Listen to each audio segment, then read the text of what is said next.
जो स्थितियां उस समय उधर थी, यानी जातीय आधार होता था, वो अब धर्म का रूप ले लिया। अब अल्पसंख्यक के साथ, विशेषकर माइनॉरिटी में मुस्लिम, ईसाई, ये टारगेट पर है।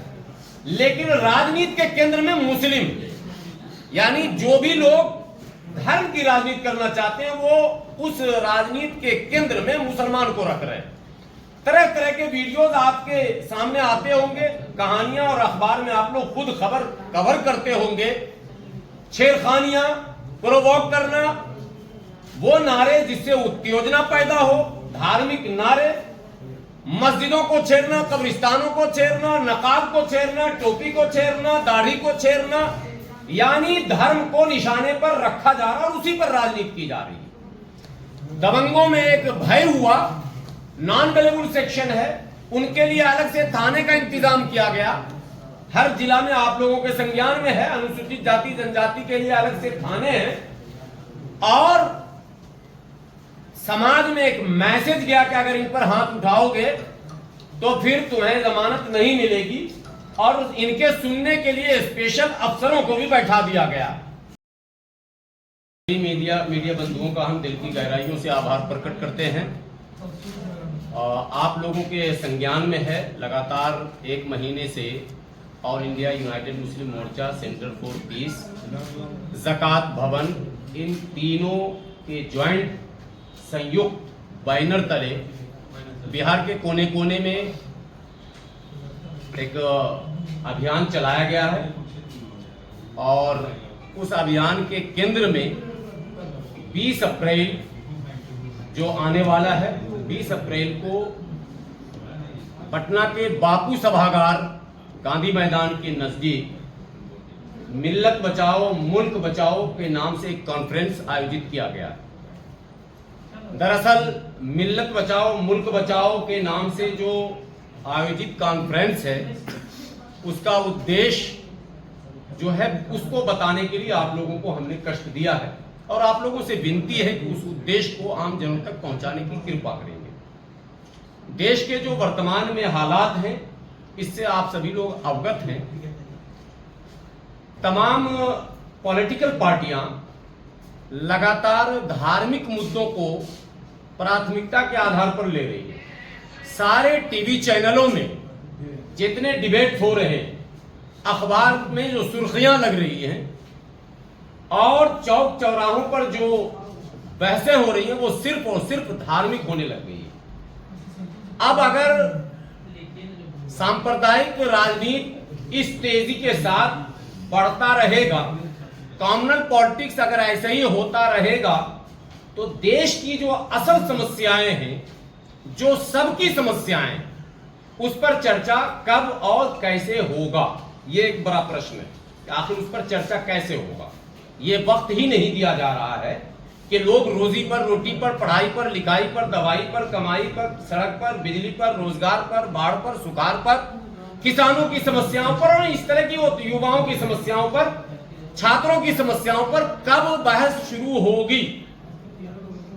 लेकिन इसमें अकेले कोई एक सिंगल पॉलिटिकल पार्टी जिम्मेदार नहीं है, बल्कि समाज का एक तबका भी जिम्मेदार है, जो इन्हीं मुद्दों पर लगातार अब तक वोट करता चला आया। देश में कई वर्ग के लोग रहते हैं, कई सेक्शन है। उन वर्गों में एक वर्ग जिसे आप SC ST कहते हैं, 80 के दशक से पहले का इतिहास ये बताता है कि पहले हमारे देश में जातीय हिंसा बहुत ज्यादा होती थी। दबंगों के द्वारा, सामंतवादियों के द्वारा एक विशेष वर्ग पर, जिन्हें आप SC ST कहते हैं, विशेष जातियों पर सामाजिक अत्याचार होता था, जुल्म ज्यादती होती थी, उनके साथ उनकी मॉब लिंचिंग हो जाती थी, उनके महलों में आग लगा दिया जाता था, उनके बहू बेटियों के साथ इज्जत से खेला जाता था, इत्यादि इत्यादि। लेकिन इससे बड़ी बात यह थी कि वो वर्ग, उस जाति से जुड़े लोग थाना और चौकी और अदालत अगर जाते थे तो उनकी फरियाद को सुना नहीं जाता था। ऐसे में उस वर्ग के जो नेता थे वो चिंतित थे। IPC की वो तमाम धाराएं जो अपराध को कंट्रोल करने के लिए बनाई गई थी, उनके रहते हुए भी उन पर अत्याचार रोका नहीं जा रहा था।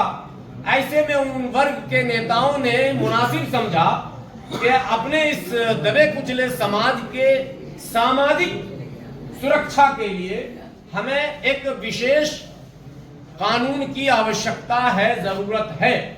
सो उस वर्ग के नेताओं की अनुशंसा पर तत्कालीन प्रधानमंत्री स्वर्गीय राजीव गांधी ने 1989 में एक विधेयक लाया। वो कानून बना जिसको आप अत्याचार निवारण अधिनियम के नाम से जानते हैं। आप उसको डाउनलोड करके निकाल भी सकते हैं उसकी कॉपी।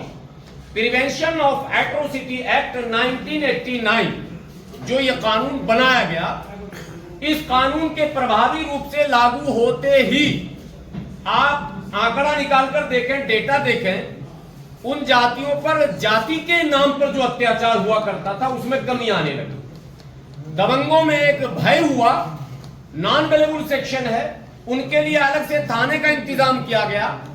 हर जिला में आप लोगों के संज्ञान में है, अनुसूचित जाति जनजाति के लिए अलग से थाने हैं। और समाज में एक मैसेज गया कि अगर इन पर हाथ उठाओगे तो फिर तुम्हें जमानत नहीं मिलेगी, और इनके सुनने के लिए स्पेशल अफसरों को भी बैठा दिया गया। आप भली भांति जानते हैं पिछले 1-2 दशक से लगातार जो स्थितियां उस समय उधर थी, यानी जातीय आधार होता था, वो अब धर्म का रूप ले लिया।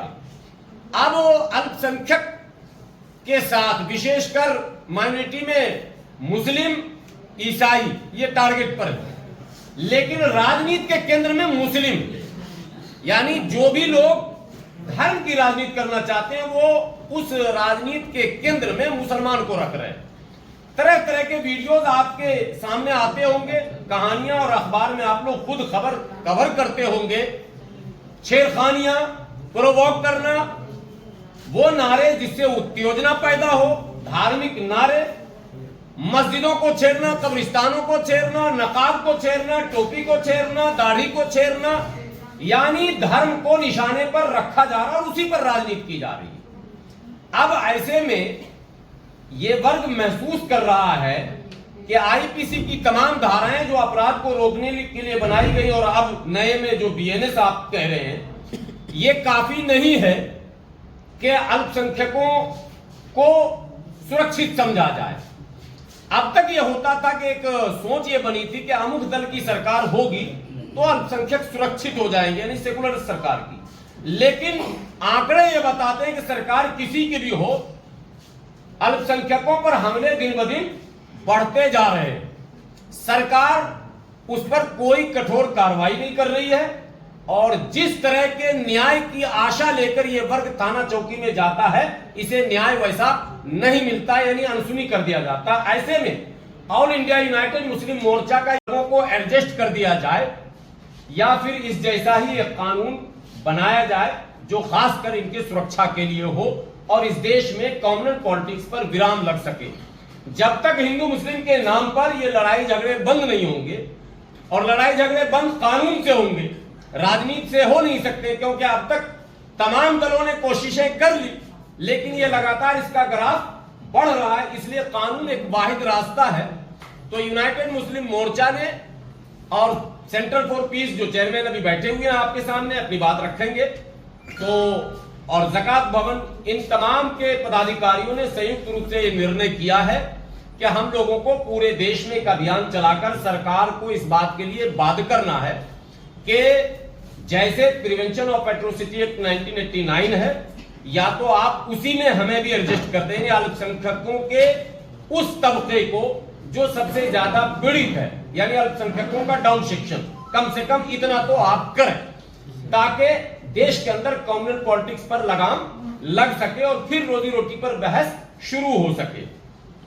और साथ ही साथ सत्ता के संभावित जो दावेदार हैं, जिन्हें आप विपक्ष कहते हैं, हम लोगों ने विपक्ष तक भी इस मुद्दे को पहुंचाने का पूरा प्रयास किया है, और इस कार्यक्रम के माध्यम से जो 20 अप्रैल को कर रहे हैं वो करेंगे कि आप भी सत्ता के संभावित दावेदार हैं, आप कम से कम ये तय करें, ये सुनिश्चित करें या आश्वासन दें कि यदि आपको अवसर मिला तो आप अल्पसंख्यकों के सुरक्षा के लिए विशेष प्रबंध, कानूनी इंतजाम, मौखिक नहीं, कानूनी इंतजाम करेंगे। इसी मुद्दे को लेकर 20 अप्रैल को बापू सभागार में जो मिल्लत बचाओ मुल्क बचाओ कॉन्फ्रेंस रखा गया है। आप लोगों से विनती है, आप लोगों के माध्यम से, चूंकि देश सुनता है, समाज सुनता है, आप लोग इसको पॉजिटिव वे में चलाएं।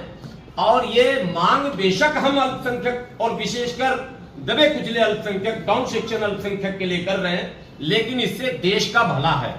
देश में अमन होगा, चैन होगा, सुकून होगा, प्यार प्रेम होगा, भाईचारा होगा, तो विकास के मार्ग खुलेंगे। अशांति विकास के लिए बाधा है, स्पीड ब्रेकर है। इसलिए देश को अमन चैन देने के लिए कॉमनल पॉलिटिक्स पर विराम लगाना अति आवश्यक है। इसमें आप लोग का भी सहयोग जरूरी है।